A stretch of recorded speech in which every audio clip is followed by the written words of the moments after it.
गाना भंगिया यदि घट जाए सावन में हमरा बताई हो भोले बाबा गाना भंगिया यदि घट जाए गोरखी के बियाह कट जाए आ चढ़ल तिलक लट जाए गोरखी के बियाह कट जाए चढ़ल तिलक लट जाए सावन में हमरा बताई हो भोले बाबा गाना भंगिया यदि घट जाए सावन में हमरा बताई हो भोले बाबा गाना भंगिया यदि घट जाए गोरखी के बियाह कट जाए चढ़ल तिलक लट जाए गोरखी के बियाह कट जाए चढ़ल तिलक लट जाए।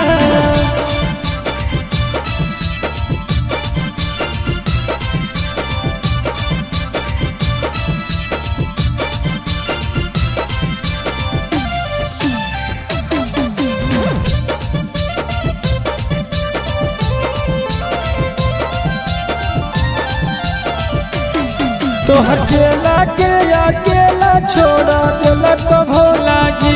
सावन चढ़ते मोरा दिलावा तोड़ दिलक भोला जी तोहर चेला के अकेला छोड़ दिलक भोला जी सावन चढ़ते मोरा दिलावा तोड़ दिलक भोला जी ऐसन कुछ कर कि बाबा हमारे से फिर पट जाए ऐसन कुछ कर कि बाबा हमारे से फिर पट जाए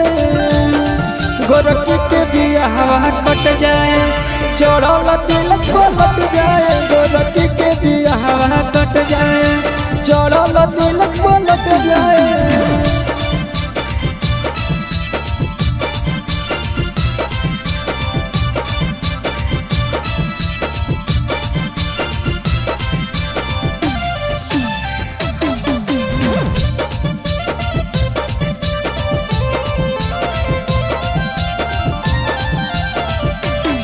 ओकरे गाँव में हम गाया दिन भर पिया हो